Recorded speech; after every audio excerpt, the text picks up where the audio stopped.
Hello साथियों, नमस्कार। आप सभी का हमारे प्लस एकेडमी के ऑनलाइन प्लेटफॉर्म में हम आज सीटी में जो आने वाले संभावित क्वेश्चन है हिस्ट्री की, उनकी बात करेंगे कि कौन कौन से क्वेश्चन आपके यहाँ से आ सकते हैं और हकीकत में इन्हीं में से क्वेश्चन आएंगे। तो आपको वीडियो को पूरा देखना है। क्लास स्टार्ट हो रही है अब, तो चलिए जुड़िए। यहाँ पर सेंधव सभ्यता के किस स्थल से जूते हुए खेत के प्रमाण मिले हैं? देखो यहाँ पर सेंधव सभ्यता से जूते हुए खेत के प्रमाण मतलब किस स्थान से मिले हैं? तो ऑप्शन दे रखा है मोहनजोदड़ो, हड़प्पा, कालीबंगा, राखीगढ़ी। तो कहां से मिले हैं? कालीबंगा से मिला है। जूते हुए खेत के प्रमाण मिले हैं कि यहाँ पर जो लोग थे वो फसल भी करते होंगे, है ना। और कालीबंगा है कहां पर? हनुमानगढ़ में है। जूते हुए खेत के प्रमाण पूछे अपने को ना। आहड़ को ताम्रवती नाम से भी जाना जाता है, क्योंकि देखो ताम्रवती नगरी के नाम से क्यों जाना जाता है? यहां से जली हुई ईंट का निर्माण पाया गया है, बड़ी संख्या में तांबे। तो ये तो गलत बात है ना, इसके आधार पे थोड़ी है। बड़ी संख्या में तांबे के औजारों और उपकरण मिले हैं, सही बात है। अर्थव्यवस्था यह शिकार और पशुपालन पर आधारित थी। घर बनाने के लिए धूप में पकी ईंटों का उपयोग किया गया, इसलिए नहीं। ताम्रवती का मतलब क्या है? यहां से बहुत मात्रा में क्या मिले हैं? तांबे के उपकरण मिले हैं। क्या मिले हैं? तांबे के औजार और उपकरण मिले हैं। इस कारण से इसे ताम्रवती नगरी के नाम से भी जाना जाता है। तो यहां पर ये राइट आंसर हो जाएगा ना। बालातल सभ्यता का उत्खनन किसके निर्देशन में हुआ था? वी एन मिश्र के निर्देशन में हुआ था। किसके नेतृत्व में हुआ था? वी एन मिश्र। और इस वी एन मिश्र का पूरा नाम होता है वीरेंद्र नाथ मिश्र। क्या नाम होता है? वीरेंद्र नाथ मिश्र। तो यहां पर राइट आंसर क्या हो जाएगा? वीरेंद्र नाथ मिश्र। ओजियाना जो पूरा स्थल है राजस्थान में कहां पर है? भीलवाड़ा में। ओजियाना कहां पर है? भीलवाड़ा में है ना, भीलवाड़ा। तो यहां पर राइट आंसर क्या हो जाएगा आपका? भीलवाड़ा। जोधपुरा सभ्यता किस नदी के तट पर है? जोधपुरा जो है, ये जोधपुरा जो स्थान है, जोधपुर नहीं जोधपुरा है, ये जयपुर में। कहां है? आपके जयपुर में है। और नदी पूछे तो ये साबी नदी के किनारे क्या हुई है? विकसित हुई है। जोधपुरा सभ्यता किस नदी के तट पर विकसित है या किस नदी पर स्थित है? तो कौन सी नदी आ जाएगी? साबी नदी आ जाएगी, है ना। हिंद यूनानी शासकों के बारे में जानकारी का मुख्य स्रोत क्या है? तो हिंद यूनानी जो शासक है उनकी जानकारी के बारे में हमें क्या पता चलता है? कि उनके सिक्के मिलते हैं हमें। तो सिक्के ही क्या है? उनके मुख्य जानकारी के स्रोत हैं। कि उनके सिक्कों से पता चलता है कि ये सिक्के किसके हैं? हिंद यूनानी शासकों के सिक्के हैं ना। राजपूतों की उत्पत्ति अग्निकुंड से किस रासों में बताई गई है? कि राजपूतों की जो उत्पत्ति हुई है वो उत्पत्ति अग्निकुंड का जो सिद्धांत दिया था चंद्रप्रदायी। देखिएगा, अग्निकुंड का जो सिद्धांत दिया था ना, किसने दिया था? अग्निकुंड। और इस अग्निकुंड का जो सिद्धांत दिया था ये दिया था चंद्रप्रदायी ने। और इस चंद्रप्रदायी की किताब है पृथ्वीराज रासो। कौन सी किताब है? पृथ्वीराज रासो। और इस पृथ्वीराज रासो को पूरा कौन करता है? जलहन करता है। इस चंद्रप्रदायी का पुत्र कौन है? जलहन। जलहन के द्वारा ये किताब करती है, पूरी होती है, यानी लिखी जाती है। और ये पृथ्वीराज रासो है जो डिंगल भाषा में, खड़ी डिंगल भाषा में लिखी गई है ना, पृथ्वीराज रासो। तो अग्निकुंड, सबसे पहले जो अग्निकुंड के बारे में बताया था कि राजपूतों की जो उत्पत्ति हुई अग्निकुंड से हुई, किसने बताया था? चंद्रप्रदायी ने बताया था। और चंद्रप्रदायी ने बताया भी कहां था? इनका एक ग्रंथ जो है ना पृथ्वीराज रासो, इस ग्रंथ में बताया था। और फिर कालांतर में हमारे दो व्यक्ति और आते हैं। एक व्यक्ति का नाम क्या है? सूर्यमल मिश्रण। और दूसरे व्यक्ति कौन है?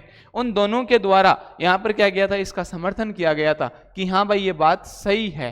क्या है? ये बात सही है। एक तो सूर्यमल मिश्रण है और दूसरे हैं मोहनत नैणसी। मोहनत नैणसी की किताब है नैणसिरी ख्यात। इस नैणसिरी ख्यात में लिखते हैं कि राजपूतों की उत्पत्ति किससे हुई है? अग्निकुंड से हुई है। और सूर्यमल मिश्रण की ये किताब है वीर सतसई, वंश भास्कर। इस वंश भास्कर में लिखते हैं कि राजपूतों की जो उत्पत्ति है वो कहां से हुई है? अग्निकुंड से हुई है। यानी अग्निकुंड का मतलब क्या है? कि आबू जो है, आबू पर एक ऋषि रहते थे, ऋषि वशिष्ठ। इस वशिष्ठ ने क्या किया था? यज्ञ किया था। और इस यज्ञ की सुरक्षा के लिए इन्होंने अग्नि से 4 योद्धाओं को उत्पन्न किया था। और वही योद्धा परमार, प्रतिहार, चालुक्य और चौहान कहलाए। और वर्तमान में हम उन्हीं के वंशजों को क्या करते हैं? पढ़ते हैं। ठीक है ना। तो ये चीज है। राजपूत वैदिक आर्यों की संतान है, ये किसने कहा था? तो ये कहा था गौरी शंकर हीराचंद ओझा ने। गौरी शंकर हीराचंद ओझा ने कहा कि राजपूत जो हैं वो क्या है? वैदिक आर्यों की संतान है। और इसी को दूसरा नाम मिलता है सूर्यवंशी। सूर्यवंशी, ठीक है ना। सूर्यवंशी जो राम का जो वंशज है, राम के पुत्र जो है खुश, उस खुश के वंशज बताए गए हैं ना, ठीक है ना, तो ये भी उल्लेख मिलता है। विलियम क्रूक जो है विदेशी बताता है, कर्नल टोड भी विदेशी बताता है, संघसीतियन जाति का बताता है, डॉक्टर डी.आर. भंडारकर जो है ये वत्स गोत्रीय ब्राह्मणों से उत्पत्ति बताता है, किसकी, राजपूतों की।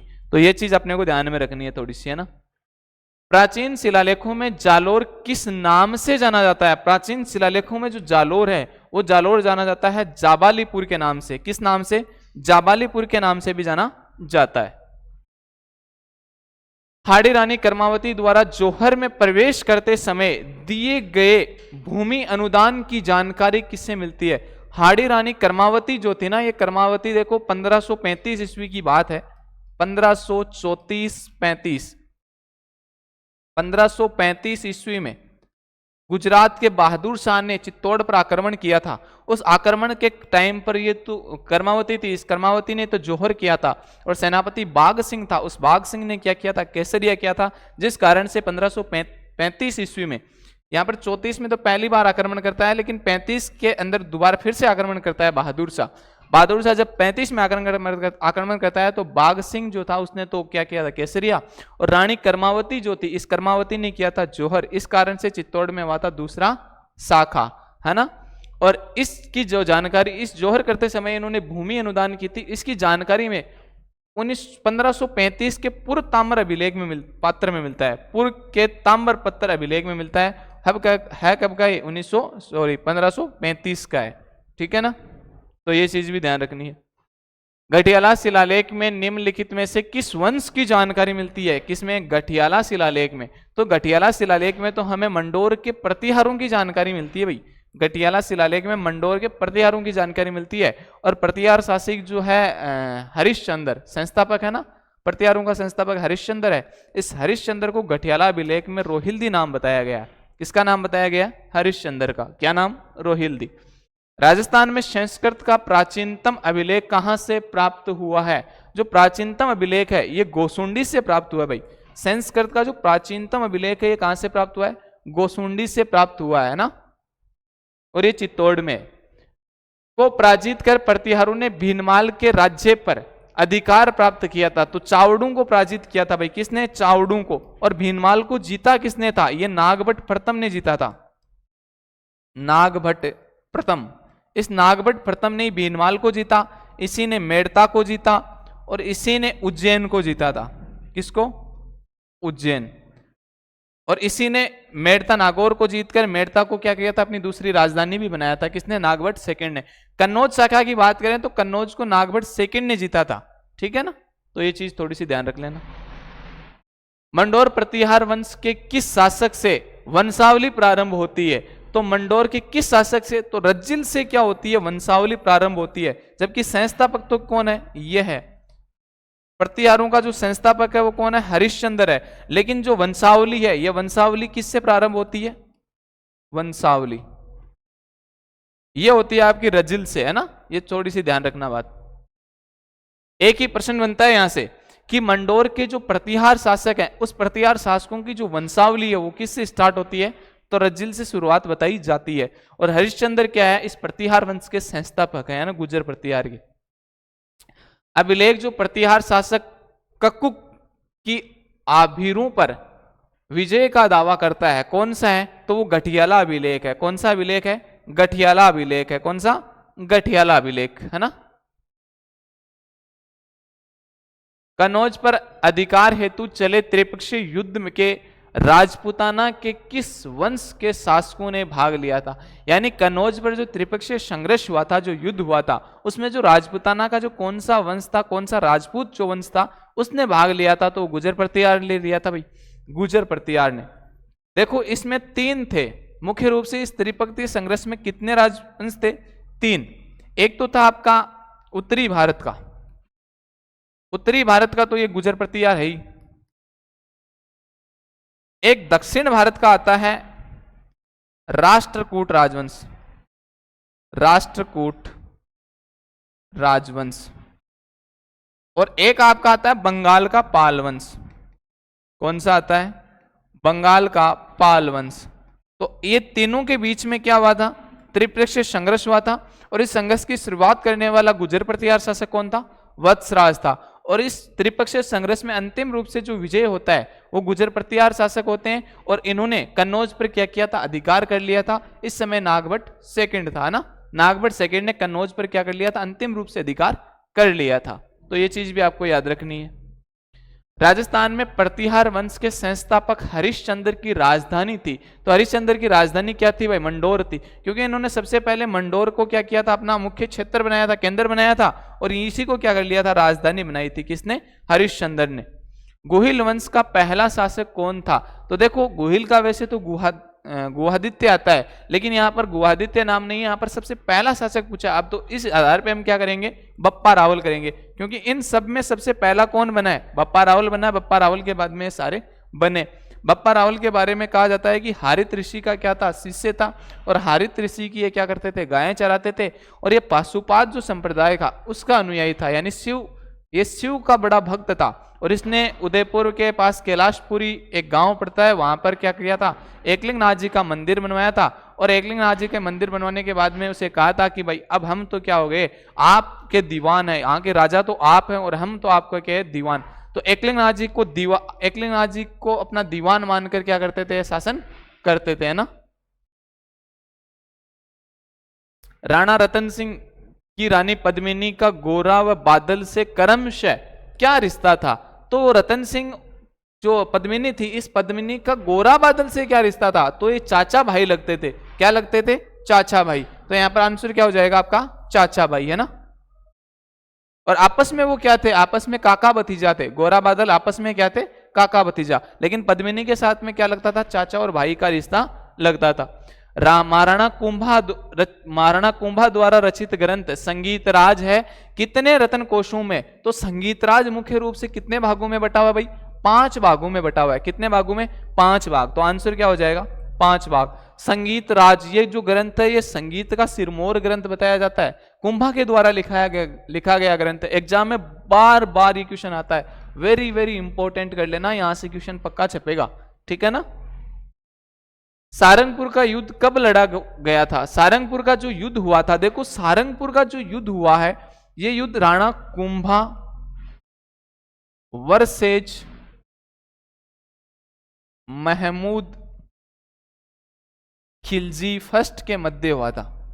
यह महमूद खिलजी मालवा का शासक है ना, और इस मालवा के शासक के मध्य युद्ध हुआ था 1437 में, सारंगपुर का युद्ध। इस सारंगपुर के युद्ध में कुंभा की क्या हुई थी?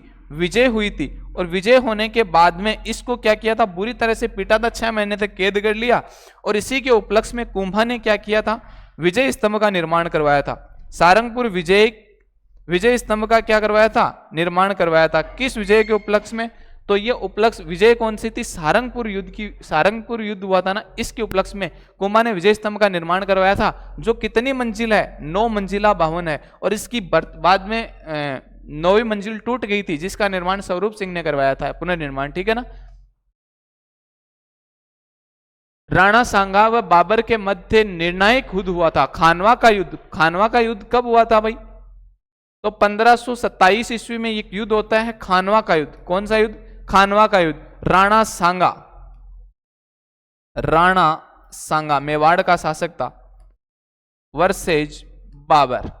और इस युद्ध में बाबर क्या कर लेता है? जीत लेता है। और बाबर ने इस युद्ध को, खानवा का जो युद्ध हुआ है, इसको धर्म युद्ध यानी जिहाद, धर्म युद्ध घोषित किया था। और इसमें जिहाद का नारा दे दिया था बाबर ने, ठीक है ना। तो इस युद्ध को जीत कौन लेता है? बाबर। और राणा सांगा की क्या हो जाती है? हार हो जाती है। राणा सांगा का जो राज्याभिषेक होता है वो 1509 ईस्वी को होता है। और राणा सांगा की जो मृत्यु होती है वो 1528 ईस्वी में हो जाती है ना। सैनिकों को दोबारा जहर दे दिया जाता है इसे। मेवाड़ के सिंहासन पर राणा सांगा का राज्याभिषेक कब हुआ? तो कब होता है? 1509 ईस्वी में राणा सांगा जो है, ये सांगा क्या करते हैं? राज्याभिषेक होता है। और देखो इनके उत्तराधिकार को लेकर कुछ विवाद हुआ था। इस समय अजमेर का एक करमचंद पंवार नाम का व्यक्ति है, वो इनको क्या करते हैं? शरण देते हैं। कौन? करमचंद पंवार। फिर ये उन्हें रावत की उपाधि भी देते हैं, रावल की, है ना। और इनको जो अजमेर के आसपास का जो क्षेत्र है वो भी देते हैं राणा सांगा, याद रख लेना ना। हल्दी घाटी के युद्ध के बाद महाराणा प्रताप ने अपनी राजधानी बनाई थी। देखो हल्दी घाटी के युद्ध के बाद में महाराणा प्रताप ने चावंड को राजधानी बनाई। किसको? मुख्य रूप से जो राजधानी बनाई थी वो चावंड को बनाई थी, और ये चावंड को राजधानी बनाई थी, ये बनाई थी 1585 में। और 1585 लेकर महाराणा प्रताप की जो मृत्यु होती है वो 1597 तक होती है। तो ये लगभग जो एवरेज है ये 12 वर्ष का है, यानी 12 वर्ष जो है वो महाराणा प्रताप की राजधानी रही थी। कौन सी? चावंड रही थी। कौन सी रही थी? चावंड राजधानी रही थी, है ना। महाराणा प्रताप का राज्याभिषेक कहां हुआ था? तो महाराणा प्रताप का राज्याभिषेक सबसे पहले गोगुंदा में होता है भाई। कहां पे होता है? गोगुंदा में होता है। तो यहां पर चावंड को बनाई गई है राजधानी, ठीक है ना। महाराणा प्रताप का राज्याभिषेक कहां हुआ है? गोगुंदा में हुआ है, और गोगुंदा में भी 1572 ईस्वी को होता है, होली के दिन होता है। होली के दिन, इसी होली के दिन उदय सिंह की क्या होती है? मृत्यु हो जाती है। इसी होली के दिन क्या होती है? उदय सिंह की क्या होती है? मृत्यु हो जाती है, ठीक है ना।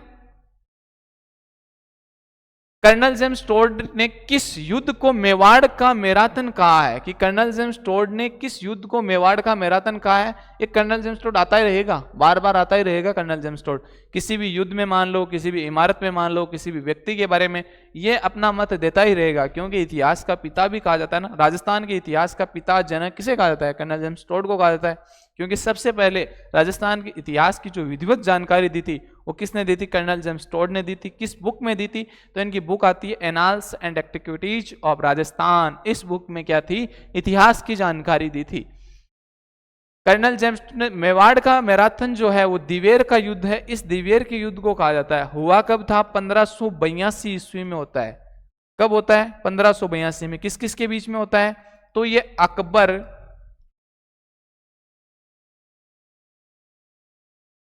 महाराणा प्रताप वर्सेज अकबर के मध्य होता है।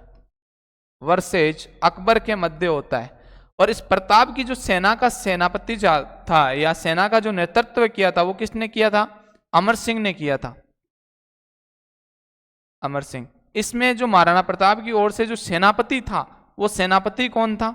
अमर सिंह था। कौन था? अमर सिंह। और इस अमर सिंह के हाथ में 80 किलो का भाला था। कहा ऐसा जाता है कि अमर सिंह अपने हाथ में 80 किलो का भाला लेकर ऐसे चलता है जैसे मैं हाथ में मारकर लेकर चल रहा हूं, और इस 80 किलो के भालों को इतनी तेजी से फेंका था इसने। जो अकबर का सेनापति था ना, इस अमर सिंह ने इतनी तेजी से अपने भाले को फेंका कि ये अकबर के सेनापति को चीरता हुआ पूरा का पूरा माटी के अंदर धंस गया था। तभी तो कहा जाता है कि युद्ध कहां तक टाला जाए, द्वंद्व कहां तक पाला जाए। कि युद्ध कहां तक टाला जाए, द्वंद्व कहां तक पाला जाए, तू राणा का वंशज है, फेंक जहां तक भाला जाए। किसके बारे में कहा जाता है? इस अमर सिंह ने फेंका था ये भाला। कितने किलो का भाला था? 80 किलो का भाला बताया जाता है ना, ठीक है। हल्दी घाटी का युद्ध 18 जून 1576 ईस्वी को होता है। अकबर वर्सेज महाराणा प्रताप के मध्य होता है ना। मुगल मारवाड़ संघर्ष छिड़ने पर मेवाड़ के किस महाराणा ने राठौड़ों का साथ दिया था? तो राठौड़ों का साथ देने वाला कौन था भाई? मेवाड़ का था राज सिंह। कौन था? मेवाड़ का राज सिंह था। ये बड़ा ही अच्छा व्यक्ति था, इसने बहुत सारे काम किए थे। तो मेवाड़ का कौन था? राज सिंह। इसने किसका साथ दिया था? राठौड़ों का साथ दिया था, यानी मारवाड़ का। और मुख्य रूप से दुर्गादास राठौड़ जो अजीत सिंह को राजा बनाना चाहते थे, इनका साथ दिया।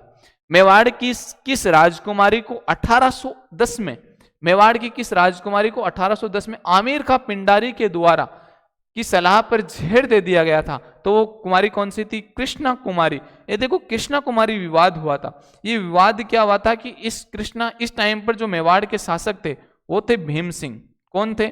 भीम सिंह। और इन भीम सिंह की एक पुत्री हुआ करती थी कृष्णा कुमारी। कौन सी पुत्री?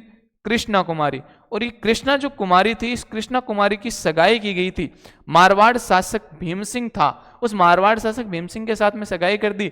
लेकिन कुछ दिन बाद में भीम सिंह जी तो क्या चालता रहा, तो भीम सिंह जी की मृत्यु हो जाती है। भीम सिंह की मृत्यु के बाद में वहां का राजा बनता है मान सिंह। और मान सिंह जब राजा बनता है, और होता यह है कि भीम सिंह की मृत्यु होने पर कृष्णा कुमारी की सगाई जो है वो आमेर रियासत में कर दी जाती है जगत सिंह के साथ में। तो जैसे आमेर रियासत में कर दी जाती है, तब इस मान सिंह ने कहा कि वो जो है हमारे घर की इज्जत है, मतलब कृष्णा कुमारी अभी सगाई हुई है कि हमारी सगाई हो रखी है, हमारी इज्जत है, और हम अभी उसकी सगाई दूसरी जगह हो रही है, हम इसे अपना अपमान समझेंगे, इसलिए इनके बीच में क्या हो गया था, तीनों के बीच में विवाद हो गया, जिस कारण से इस आमिर खां पिंडारी ने कहा था कि क्या कर दो, आप कृष्णा कुमारी को जहर दे दो, जिस कारण से इसे जहर दे दिया गया, जिस कारण कृष्णा कुमारी की क्या हो गई, मृत्यु हो गई थी, है ना। आमेर रियासत की पुत्री थी ये। मेवाड़ राज्य में महकमा खास की स्थापना किसने की थी, महकमा खास, ये महकमा खास की स्थापना महाराणा शंभू सिंह ने की थी। किसने की थी, महाराणा शंभू सिंह ने। बहुत इंपॉर्टेंट क्वेश्चन है।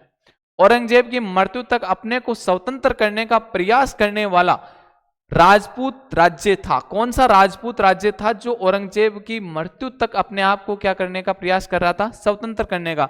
तो ये मारवाड़ जो था ना, ये मारवाड़ क्या कर रहा था, यही प्रयास कर रहा था अपने आप को स्वतंत्र करने का, ठीक है ना। राठौड़ राजवंश की कुलदेवी कौन सी थी, नागनेची। नागनेची माता जो है राठौड़ वंश की क्या है, कुलदेवी है ना। मारवाड़ के राठौड़ राजवंश का सहस्थापक था राव सिंह। राव सिंह के द्वारा क्या की जाती है, राठौड़ों की स्थापना की जाती है। इस राठौड़ राजवंश की स्थापना किसके द्वारा, राव सिंह के द्वारा की जाती है। यह चीज भी आपसे पूछी जा सकती है। गिरी सुमेल का युद्ध कब लड़ा गया, जनवरी 1544 में लड़ा गया था। किस किस के मध्य लड़ा गया था, तो एक तो था अपना मारवाड़ का शासक मालदेव, और एक आता है अपना शेरशाह सूरी, अपना तो नहीं था, अफगान था, शेरशाह सूरी। और ये शेरशाह सूरी जो था वो बड़ा चालाक व्यक्ति था। शेरशाह सूरी कौन क्या था, बड़ा चालाक व्यक्ति था। और इस मालदेव के जो सेनापति थे, इस मालदेव के सेनापति का नाम आता है जेता और कूपा। जेता कूपा। ये जो युद्ध हुआ था, देखो गिरी सुमेल का युद्ध, ये युद्ध मालदेव वर्सेस शेरशाह सूरी के मध्य होता है।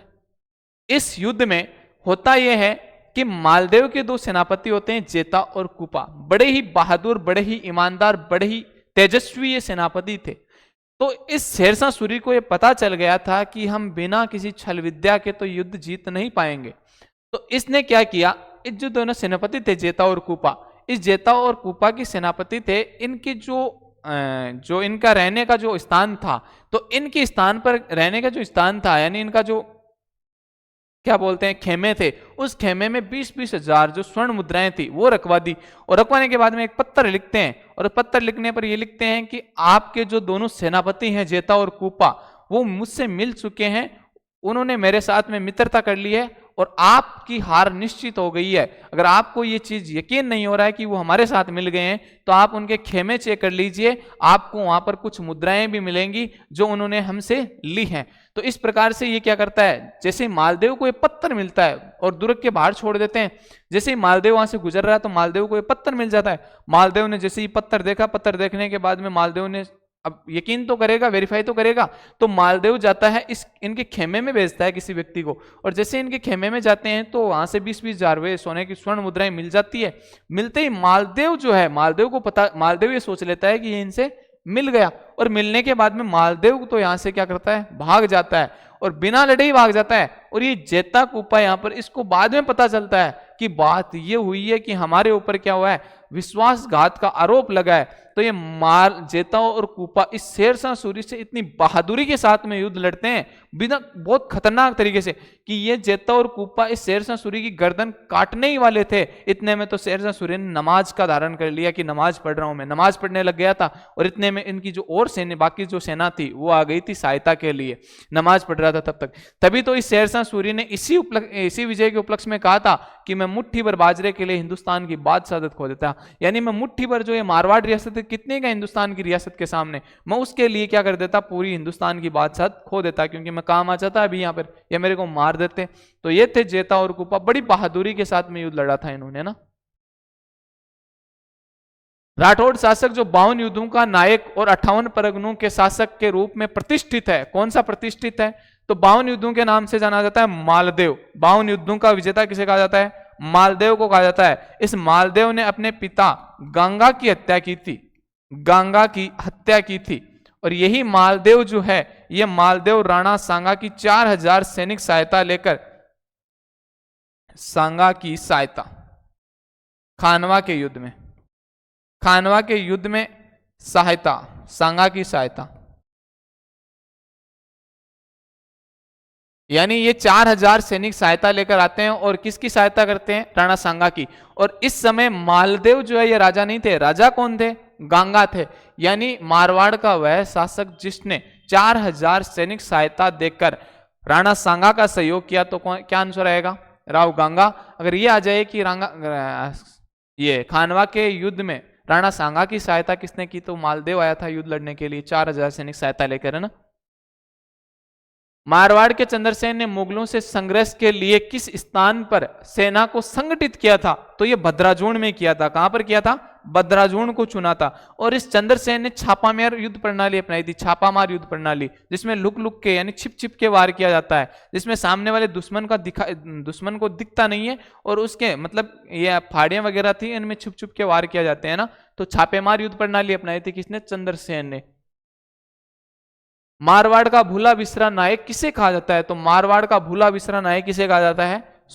राव चंद्रसेन को कहा जाता है। भूला बिसरा इसलिए कहा जाता है क्योंकि इसका इतिहास में उतना जिक्र नहीं होता है। जितना हम इतिहास में महाराणा प्रताप को पढ़ते हैं उतना इतिहास में हम चंद्रसेन को नहीं पढ़ते। जबकि हकीकत यह है कि चंद्रसेन ने महाराणा प्रताप से पहले मुगलों से लोहा लेना स्टार्ट कर दिया था, क्योंकि ये जो है महाराणा प्रताप से पहले राजा बनते हैं, 10 साल पहले बन जाते हैं ना। ये बनते हैं 1561 में, और ये बनते हैं महाराणा प्रताप जो है वो 1572 में बनते हैं, ये 1562 में, ये 1562, ये 1572 में राजा बनते हैं। तो लगभग 10 वर्षों का इनका अंतराल है, ठीक है ना। तो इस कारण से ही कहा जाता है। जहांगीर ने दलथंबन की उपाधि किसे दी थी? जहांगीर ने दलथंबन या सेना के नियंत्रण की उपाधि किसे दी थी? तो गज सिंह को दी गई थी। जहांगीर ने गज सिंह को उपाधि दी दलथंबन। दलथंबन का मतलब है सेना को रोके रखने वाला। क्या मतलब होता है? सेना को रोके रखने वाला। तो ये उपाधि जहांगीर ने किसे दी? गज सिंह को दी थी, है ना। दुर्गादास राठौड़ ने मारवाड़ के किस शासक को गद्दी पर बैठाने के लिए, गद्दी पर बैठाने में सहयोग दिया? तो किसने? अजीत सिंह ने। इसका तो पूरा जीवन ही अजीत सिंह को बचाने के लिए निकल गया। लेकिन जैसे ही अजीत सिंह राजा बनता है, राजा बनने के बाद में लोगों ने इसे कहा कि यार तू तो नाम मात्र का राजा है, पूरा काम तो दुर्गादास राठौड़ संभाल रहे हैं, लोग तो उनके पास में जाते हैं, आपसे तो कोई मिलना ही नहीं चाहता, जबकि आप राजा हैं। तो इन्होंने लोगों की बातों में आकर इस दुर्गादास राठौड़ को क्या कर दिया था? देश निकाला दे दिया था। कितना मूर्ख था ये कि इस दुर्गादास राठौड़ को क्या करता है? देश निकाला दे देता है, ठीक है ना। और दुर्गादास राठौड़ जो मारवाड़ में जो हाकिम के पद पर क्या थे? नियुक्त थे। सालवा गांव था इनका जोधपुर में। और अभी 2022 में दुर्गादास राठौड़ की सालवा गांव में मूर्ति का अनावरण किया गया था। और वहां पर जो आपके राज सिंह जो रक्षा मंत्री थे, राजनाथ सिंह, वो राजनाथ सिंह आए थे, है ना, अनावरण करने के लिए। ये चीज भी आपको ध्यान रखनी है। राव बीकानेर ने किस वर्ष बीकानेर नगर की स्थापना की थी? तो स्थापना है यहां पर, स्थापना की थी, स्थापना। तो किसने की थी स्थापना? कब की थी? तो 1468 ईस्वी में की, 88 ईस्वी में, 1488 ईस्वी में स्थापना की। किसने की? राव बीका ने की थी। किसने की थी? राव बीका ने की, है ना। ये चीज ध्यान में रखना। निम्नलिखित बीकानेर के शासकों में से किसने खानवा के युद्ध में राणा सांगा का सहयोग किया था या राणा सांगा की ओर से भाग लिया था? तो कौन था? कल्याणमल था भाई। इस कल्याणमल ने क्या किया था? राणा सांगा का सहयोग किया था। किसमें? खानवा के युद्ध में किया था ना। 1572-73 में, 1572-73 में अकबर ने जोधपुर किसको सुपुर्द किया था? किसको सुपुर्द किया था भाई? तो ये किया था आपके बीकानेर के राय सिंह को किया था। किसको किया था? बीकानेर के राय सिंह को किया था ना। 1572-73 में अकबर ने जोधपुर किसको सुपुर्द किया था? तो यहां पर जो राजा था, जोधपुर को इसने यहां पर क्या कर दिया था? बीकानेर जो राज्य था, इस बीकानेर का जो कल्याणमल था, इस कल्याणमल का एक पुत्र था राय सिंह और एक पुत्र था पृथ्वीराज राठौड़। ये कल्याणमल अपने दोनों पुत्रों को किसकी शरण में भेज देता है? अकबर की शरण में। और अकबर इस राय सिंह को क्या करता है? जोधपुर का क्या करता है? प्रशासक नियुक्त कर देता है। देखो ये मुगल क्या करते थे, देखो राजपूतों को अपनों ही अपनों से लड़ा रहे थे, क्योंकि अब ये जोधपुर जाएगा तो बीकानेर वालों से जोधपुर वालों की शत्रुता होगी या नहीं होगी? होगी ना, क्योंकि बुरा लगेगा। खुद का जो राज्य है, राज्य खुद का है और उस पर कौन बैठा है? दूसरा बैठा है। तो ये मुगलों की जो नीति थी, ये राजपूतों को, एक राजपूत को दूसरे राजपूतों से लड़वाने का काम भी करते थे। कौन? मुगल। वेली किशन रुक्मणी के रचयिता किस शासक के दरबारी थे। तो पहले तो हम रचयिता की बात कर लेते हैं। पृथ्वीराज राठौड़, पृथ्वीराज राठौड़, ये उसी राय सिंह के भाई है, बीकानेर वाले के, और इन्होंने गागरोन दुर्ग में लिखी थी। गागरोन दुर्ग है कहां पर? झालावाड़ में है। और इस झालावाड़ में एक ग्रंथ की रचना करता है, और ये अकबर ने इसको गागरोन दुर्ग की जो जागीर थी गागरोन की, वो जागीर भी दी थी किसको? पृथ्वीराज राठौड़ को। और ये अकबर के दरबारी थे ना, अकबर के दरबारी थे। चैम्बर ऑफ प्रिंसेस का प्रथम चांसलर कौन था? तो गंगा सिंह को बनाया गया था। किसको बनाया गया था? गंगा सिंह को बनाया गया था। गंगानगर को किसने बसाया था? तो गंगानगर को भी गंगा सिंह ने बसाया। कब बसाया? 1927 में। कब बसाया? 1927 ईस्वी में। और इसी गंगा सिंह का पिता था लाल सिंह। लाल सिंह, इस लाल सिंह की याद में लालगढ़ पैलेस का निर्माण भी किया है। लालगढ़ पैलेस, इस लालगढ़ पैलेस का निर्माण भी किसने किया है? गंगा सिंह के द्वारा किया गया है। आमेर का कछवा वंश अपने आप को किसका वंशज बताता है? तो ये राम के जो पुत्र थे ना, खुश, इस खुश का वंशज बताते हैं। आमेर वाले शासक कहते हैं कि हम तो क्या है, ये जो राम जी हैं, इस राम के पुत्र हैं खुश, और इस खुश के वंशज कौन है? कछवा, यानी हम हैं। ये कौन बताते हैं? कछवा शासक बताते हैं आमेर के। कछावा राजवंश की प्रथम राजधानी कौन सी थी? तो इनकी राजधानी हुआ करती थी दौसा। कौन थी? दौसा। दुले राय तेजकरण। कोकिल देव ने आमेर को कछावा राजवंश की राजधानी बनाया था। देखो, पहली दौसा थी, उसके बाद में कोकिल देव ने आमेर को राजधानी बनाया था। तो आमेर को राजधानी बनाने वाला शासक तो पहले बात कौन आएगा? कोकिल देव। और कोकिल देव ने राजधानी बनाई कब है? तो इसने राजधानी 1207 ईस्वी में बनाई थी। कब? 1207। तो आपका राइट आंसर क्या हो जाएगा? 1207। आमेर के किस राजा ने अपनी पुत्री का विवाह अकबर के साथ किया था? देखो, राजस्थान में मुगलों की अधीनता स्वीकार करने वाला पहला शासक कौन था? मुगलों की अधीनता, वो भी कब? सर्वप्रथम। तो किस राज्य ने? जयपुर राज्य ने, यानी आमेर रियासत ने। और इस समय राजा कौन था? भारमल था। कौन था? भारमल। और भारमल की एक पुत्री थी हरकाबाई। क्या नाम था इसकी पुत्री का? हरकाबाई। इस हरकाबाई की शादी किसके साथ में करता है? अकबर के साथ में करता है। किसके साथ में? अकबर के साथ में। और भारमल ने अपने पुत्र जो था, एक तो था इसका पुत्र का नाम था भगवंत दास, भगवंत दास, और एक इस भगवंत दास का पुत्र था मान सिंह। कौन था? मान सिंह। इनको क्या करता है? अकबर की सेवा में भेज देता है। तो ये भारमल जो था ना, ये भारमल ने सबसे पहले अपनी पुत्री जो थी हरकाबाई, इस हरकाबाई का क्या किया था? विवाह किया था। किसके साथ में? अकबर के साथ में। और ये विवाह होता कब है? 1562 में होता है। कब होता है विवाह? 1562 में होता है ना, सांगानेर के निकट 1562 में। तो मुगलों सबसे राज बताने का वह शासक जिसने सर्वप्रथम मुगलों की अधीनता स्वीकार की, भारमल था। राज बताने की वह रियासत जिसने सर्वप्रथम मुगलों की अधीनता स्वीकार की, आमेर रियासत थी, है ना। और इस आमेर रियासत ने न केवल अधीनता स्वीकार की बल्कि वैवाहिक संबंध भी स्थापित किए। वैवाहिक संबंध स्थापित करने के बाद में इसने अपने पुत्र व पौत्र को किसकी सेवा में भेजा था? मुगलों की सेवा में भेजा था। किसने? भारमल ने भेजा था। किस राजपूत शासक को अकबर ने आमिर उल उमरा की उपाधि दी थी? किसे दी थी भाई? भगवंत दास को दी गई थी। किसे? भगवंत दास को। और इस मान सिंह को उपाधि दी गई थी फरजंद की। किसकी उपाधि दी गई थी? फरजंद की। इसे मनसब दिया गया था 7000 का। फरजंद का मतलब है बेटा जैसा है, बेटे के सम्मान। अकबर ने कहा कि तू तो मेरे बेटे के जैसा ही है। मान सिंह ने अकबर के लिए बहुत सारे युद्ध लड़े थे, बहुत सारी विजय पाई थी इसने। तो कौन सा युद्ध है? कौन सी उपाधि है? फरजंद की उपाधि। और आमिर उल उमरा की उपाधि जो इस मानसिंह के पिता है भगवंत दास को दी थी, है ना, याद रख लेना। सम्राट अकबर ने 7000 का मनसब एवं फरजंद की उपाधि किसे दी? देखो प्रश्न भी आ गया। तो किसे दी थी? अभी बात की थी हमने मानसिंह को। इस मानसिंह को क्या किया था? 7000 का तो मनसब दिया था और इसे फरजंद की उपाधि दी गई थी कि बेटे के समान हो तुम तो, ठीक है ना। पुरंदर की संधि कब हुई थी? तो यह हुई थी आपकी 1665 ईस्वी में। किसके मध्य हुई थी? तो ये हुई थी आपकी शिवाजी और मिर्जा राजा जय सिंह के मध्य। शिवाजी और मिर्जा राजा जय सिंह के मध्य।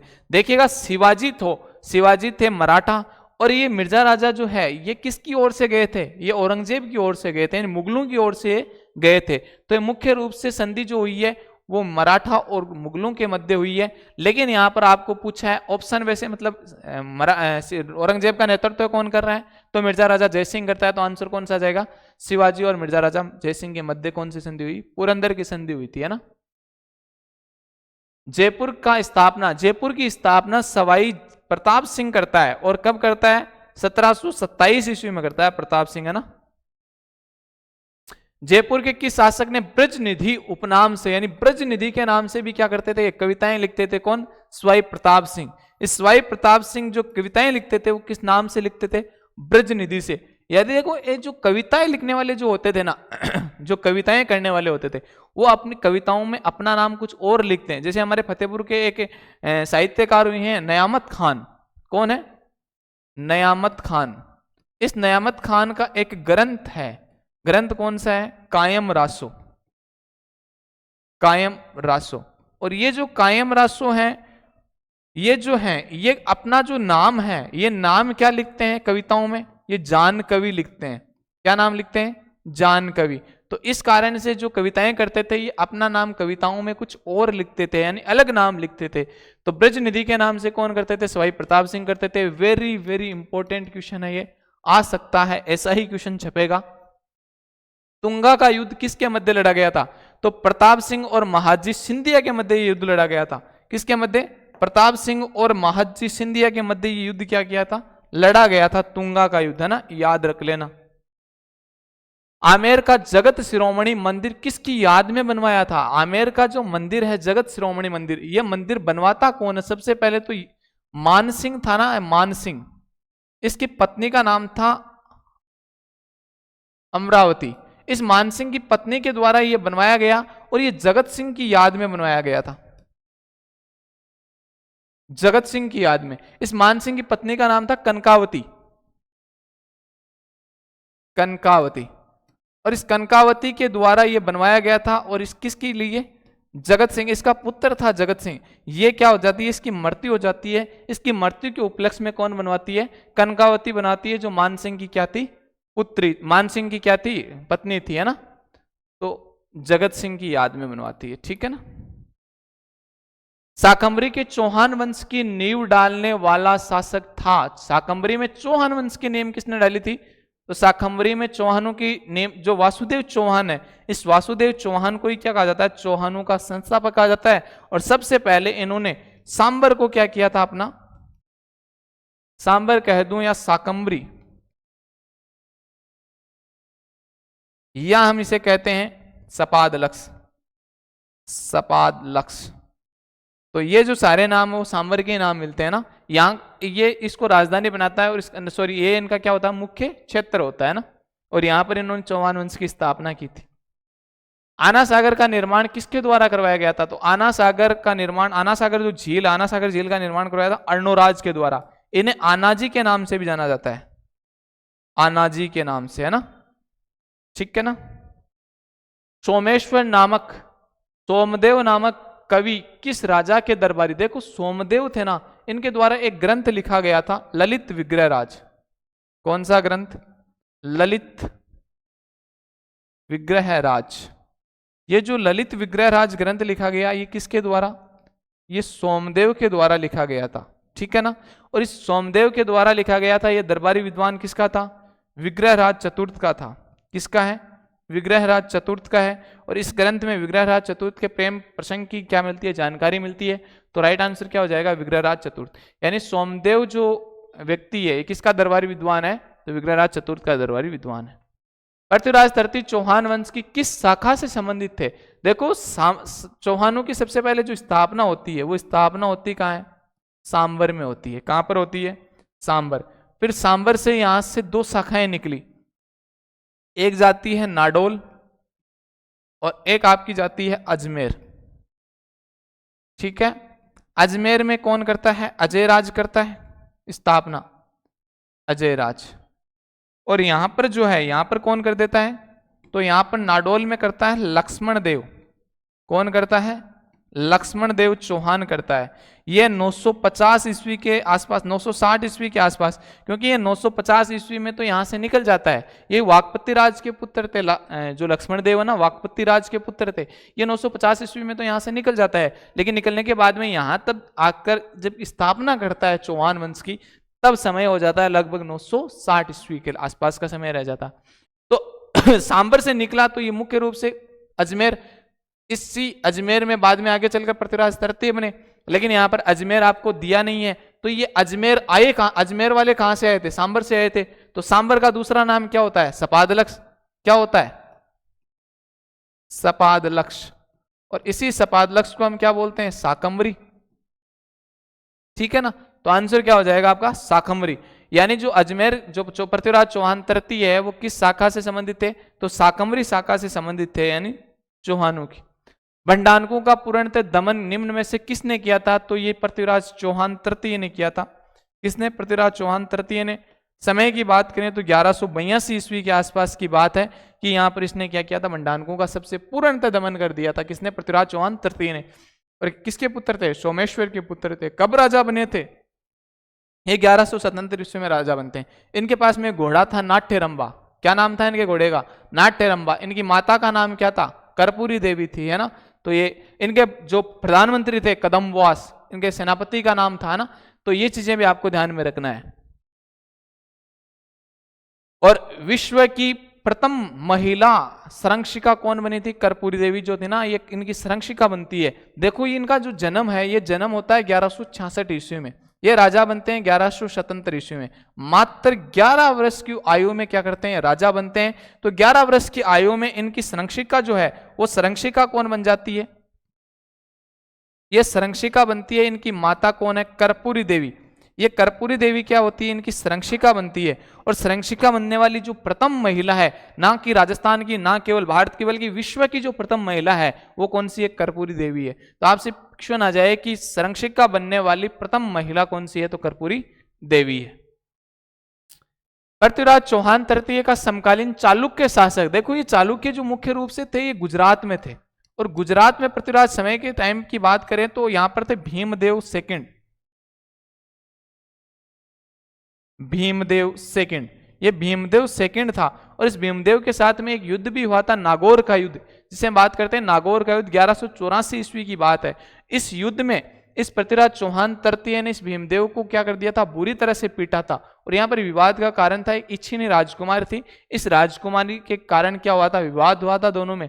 और जिस कारण से इस भीमदेव को क्या हुआ, नागौर के युद्ध में पृथ्वीराज ने पीट दिया था।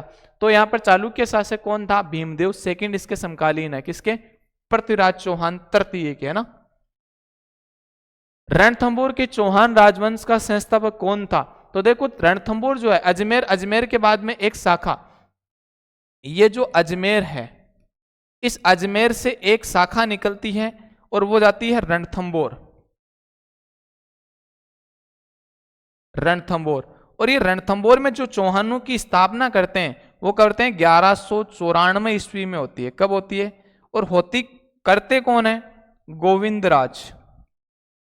कौन जाते हैं यहां से, गोविंदराज। गोविंदराज है जो पृथ्वीराज चौहान तृतीय की जो पुत्र हैं गोविंदराज, वो यहां से जाते हैं। और यहां से जाने के बाद में रणथंभौर में जाकर चौहान वंश की स्थापना करते हैं। बात कब की है, 1194 ईस्वी की। तो गोविंदराज आंसर क्या हो जाएगा आपका, एकदम राइट आंसर हो जाएगा। ठीक है ना। तो ऐसे ही आपको पढ़ना है। सिलेक्शन आपका जो प्रश्न है, वो प्रश्न आपको यहीं से देखने को मिलेगी। अगर क्लास आपके समझ में आ रही है, आपको चीजें अच्छी लग रही हैं, चीजें आपको ऐसे लग रहा है कि हाँ मैटर हमें आ रहा है, मैटर हमें समझ में आ रहा है, तो आप क्लास को लाइक कीजिए, चैनल को सब्सक्राइब कीजिए, कमेंट कीजिए कि आपको सेशन कैसा लग रहा है। आगे की बात हम कर रहे हैं कि 1300 ईस्वी में रणथंभौर पर आक्रमण के दौरान अलाउद्दीन खिलजी का कौन सा सेनानायक मारा गया था। तो देखो अलाउद्दीन खिलजी का जब रणथंभौर पर आक्रमण हुआ था, उस समय अलाउद्दीन खिलजी का एक सेनापति मारा गया था। दो सेनापति थे, एक तो उलुग खां था और एक नुसरत खां। तो यहाँ पर जो नुसरत खां है ना, ये नुसरत खां क्या होता है, मारा जाता है। नुसरत खां क्या है, मारा जाता है। कई बार एग्जाम में प्रश्न पूछा गया है, कई बार। अति मोस्ट इंपोर्टेंट क्वेश्चन है, अति महत्वपूर्ण क्वेश्चन है। अति महत्वपूर्ण क्वेश्चन है कि 1300 ईस्वी में रणथंबोर के आक्रमण हुआ था। रणथंबोर पर जब आक्रमण किया उस समय उसका सेनापति कौन सा मारा गया था? तो नुसरत खां मारा गया था। और रणथंबोर का शासक कौन था उस समय? तो शासक था हमीर देव चौहान। हमीर देव चौहान, ठीक है ना। अलाउद्दीन के आक्रमण के समय रणथंबोर का शासक कौन था? क्वेश्चन भी आ गया, तो कौन सा आ गया? हमीर देव चौहान हो जाएगा। अलाउद्दीन के आक्रमण, और यहां पर जो आक्रमण हुआ था वो 1301 ईस्वी में यहां पर क्या हुआ था? रणथंबोर पर अलाउद्दीन खिलजी ने अधिकार कर लिया था। इस कारण से रणथंबोर का क्या करना पड़ा? शाखा हुआ, जो शायद राजस्थान का प्रथम शाखा था। और ये राजस्थान का कैसा शाखा था? प्रथम शाखा।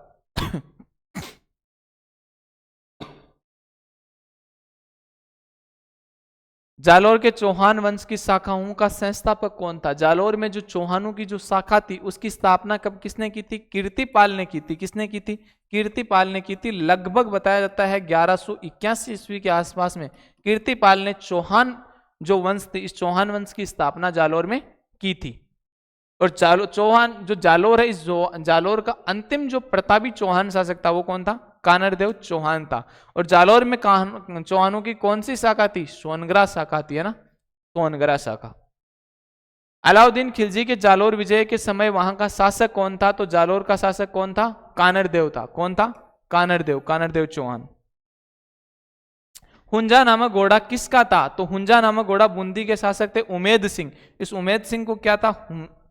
हुंजा नामक घोड़ा किसके पास में था? उमेद सिंह। यदि उमेद सिंह जो था, ये उमेद सिंह बुद्ध सिंह का पुत्र था।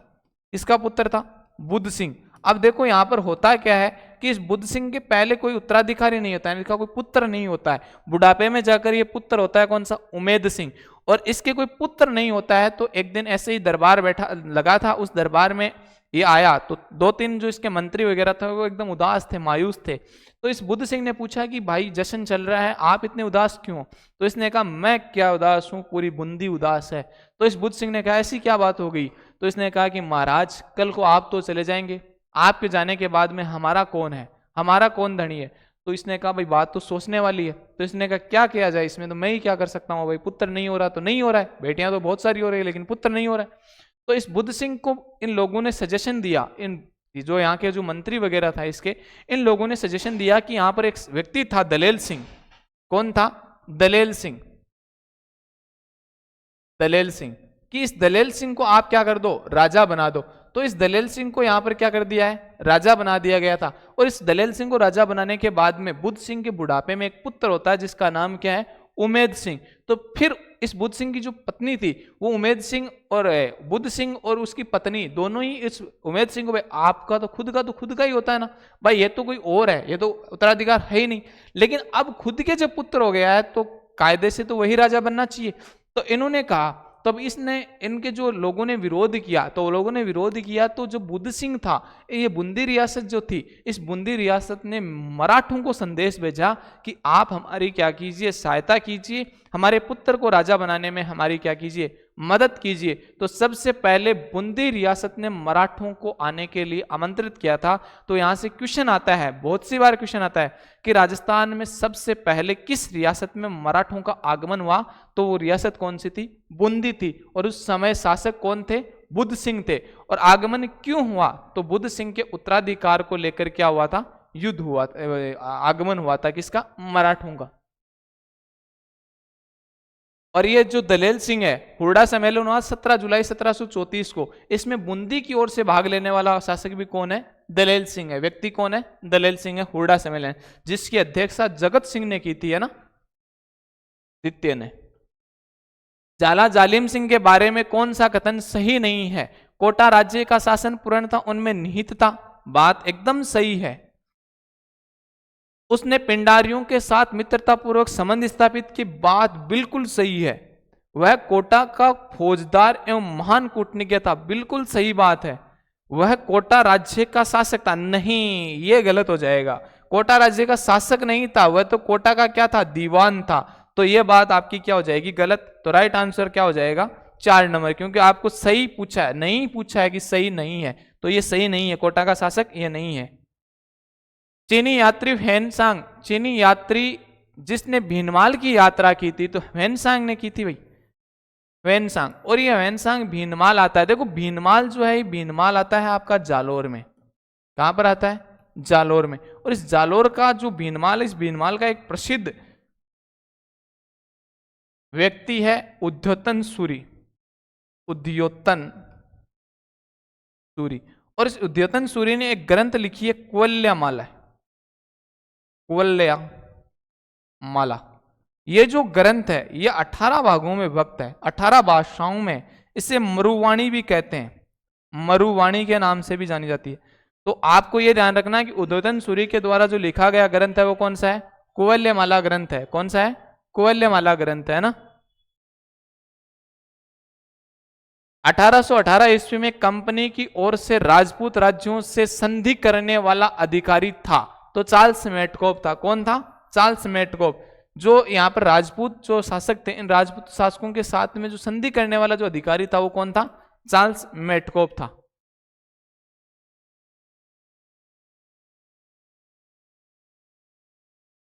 देशी रियासत जिसने विलय पत्र पर सर्वप्रथम हस्ताक्षर किए थे, भाई राजस्थान की वो कौन सी देशी रियासत है जिसने सर्वप्रथम? तो ये रियासत थी आपकी बीकानेर। कौन सी रियासत है?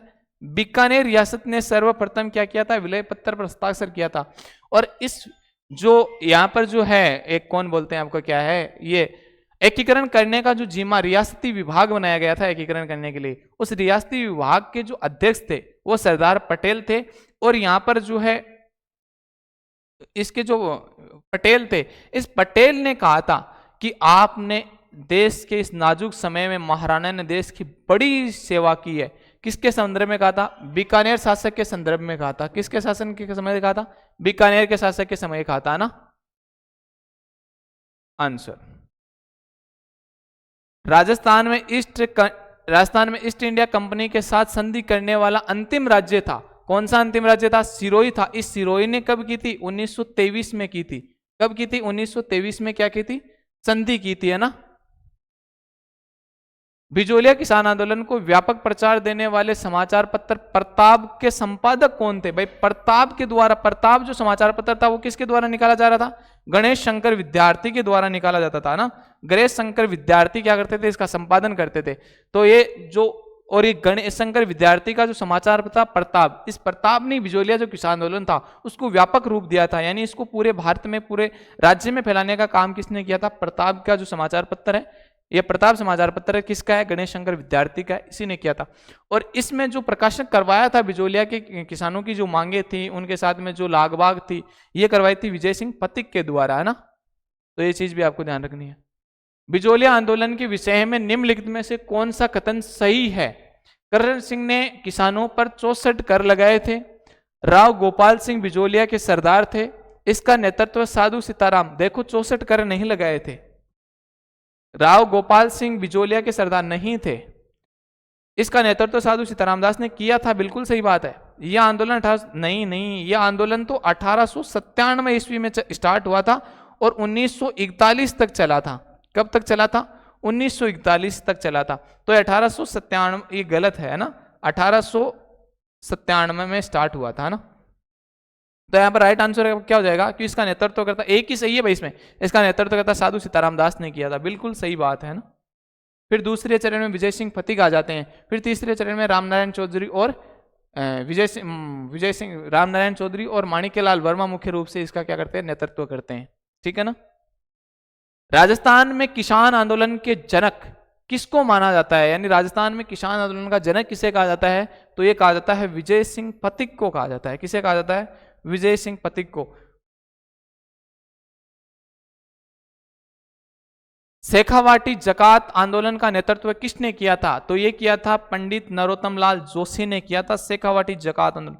और ये जो थे वो प्रथम विधानसभा अध्यक्ष भी थे, प्रथम राजस्थान विधानसभा अध्यक्ष भी थे, अध्यक्ष भी रहे। कौन? पंडित नरोत्तम लाल जोशी। ये चीज आपको ध्यान में रखनी है, क्वेश्चन इंपॉर्टेंट है कि शेखावाटी में जकात आंदोलन का जो नेतृत्व किया था वो किसने किया था? पंडित नरोत्तम लाल जोशी ने किया था। और ये पंडित नरोत्तम लाल जोशी जो हैं वो प्रथम राजस्थान विधानसभा के क्या है? अध्यक्ष भी रहे, ठीक है ना। ये चीज ध्यान रख लेना।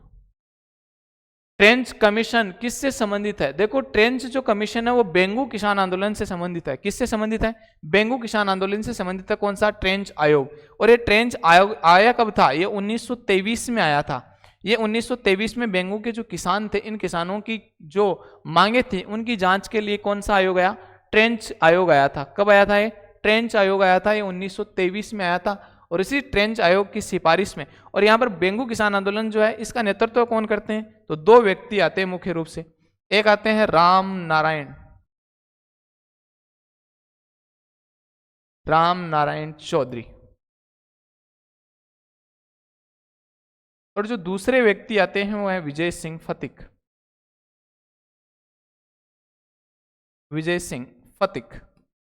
और इस विजय सिंह फतिक का जो मूल नाम था वो था भूप सिंह। क्या नाम था? भूप सिंह। ये क्वेश्चन भी आपसे पूछ सकते हैं।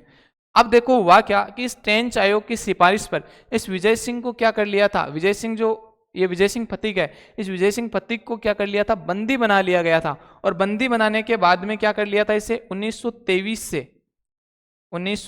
से लेकर 1927 तक ये मेवाड़ सरकार की कैद में रहे थे। कौन? विजय सिंह फतिक। तो ये चीज भी आपको ध्यान में रख लेना है। ट्रेंच आयोग कब आया था? 1923 में आया था। ट्रेंच आयोग किस लिए आया था? बेंगू किसान आंदोलन की जो बेंगू किसान आंदोलन बेंगू में जो किसान थे वो किसानों की जो मांगे थी, इन मांगों की जांच के लिए कौन सा आयोग आया? ट्रेंच आयोग 1923 में आया।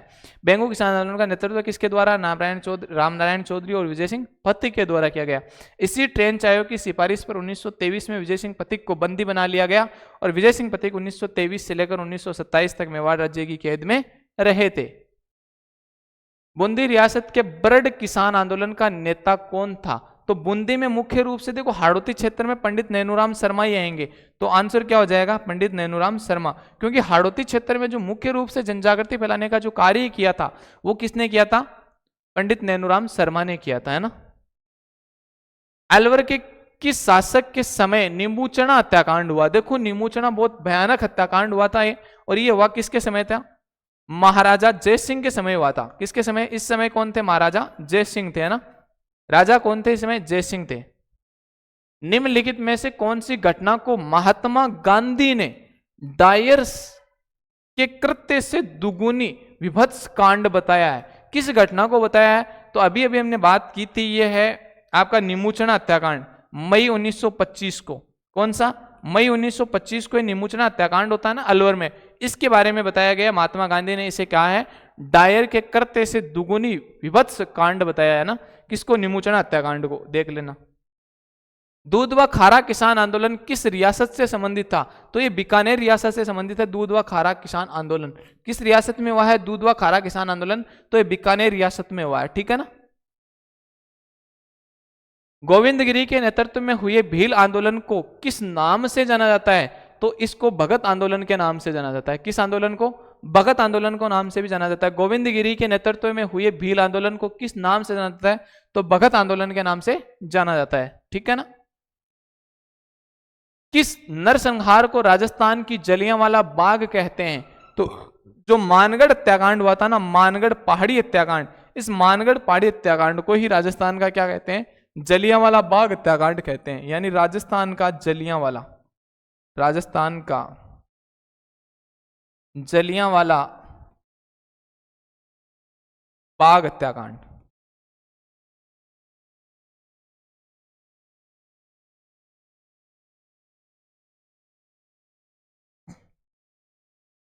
शेखावाटी ब्रिगेड का मुख्यालय कहां स्थित है? तो शेखावाटी ब्रिगेड का मुख्यालय कहां पर है? झुंझुनू में। कहां पर है? झुंझुनू में। राइट आंसर क्या हो जाएगा? झुंझुनू को बनाया गया था। 1857 की क्रांति के दौरान जयपुर के पॉलिटिकल एजेंट कौन थे? देखो मेजर बर्टन जो थे ये कोटा के थे। मैकमेशन, ये मैकमेशन कहां के थे? मोरिसन जो थे वो भरतपुर के थे। ये मारवाड़ के थे आपके, है ना, मैकमोशन। और विलियम इडन जो थे ये आपके जयपुर के हैं। कहां के हैं? जयपुर के। तो अपने को जयपुर के पूछे हैं तो जयपुर के कौन है? William Eden. जबकि मेवाड़ के कौन थे? के सारवस थे, है ना। तो ये हो जाएंगे आपके, है ना। चिरोई के जेडी होल है ना। और भरतपुर के कौन है? मोरिशन है। 1857 के विद्रोह के समय राजस्थान का एजीजी कौन था? एजीजी का मतलब क्या होता है? एजीजी, देखो एजीजी, एजीजी का पूरा नाम होता है एजेंट टू गवर्नर जनरल। कौन होता है? Agent to governor general. और एजेंट टू गवर्नर जनरल जो पहला बनाया गया था वो किसे बनाया गया था? पहला की बात कर रहा हूं मैं, सबसे पहले मिस्टर लोकेट को बनाया गया था। किसको? मिस्टर लोकेट को। और क्रांति के समय जो थे वो पैट्रिक लॉरेंस थे। कौन थे? एजीजी कौन थे? Mister Patrick Lawrence. तो जॉर्ज पैट्रिक लॉरेंस क्या आ गया? आपका आंसर आ गया ना। 1857 की क्रांति के समय उदयपुर के महाराणा कौन थे? तो महाराणा स्वरूप सिंह थे। कौन थे? महाराणा स्वरूप सिंह थे। जबकि बात करें मारवाड़ के कौन थे? तो मारवाड़ के थे तख्त सिंह। कौन थे? तख्त सिंह, है ना। राजस्थान में 1857 की क्रांति की शुरुआत कहां से हुई थी? तो नसीराबाद से हुई थी, है ना, नसीराबाद। डूंगजी व जवाहरजी किस जिले के थे? तो डूंगजी और जवाहरजी सीकर जिले के थे। कहां के थे? सीकर जिले के। 1857 के विद्रोह के समय ठाकुर कुशाल सिंह ने किस जगह विद्रोहियों का नेतृत्व किया? तो ये इन्होंने विद्रोह का नेतृत्व किया था आहुआ में। इन्होंने क्रांति का जो मुख्य केंद्र बनाया था वो एक तो था सुगाली माता का मंदिर,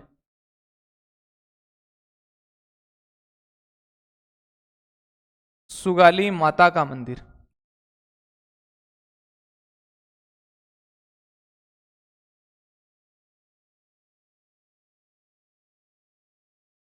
ये आवा में ही आता है। दूसरा आता है कामेश्वर महादेव का मंदिर, कामेश्वर महादेव का मंदिर, ठीक है ना।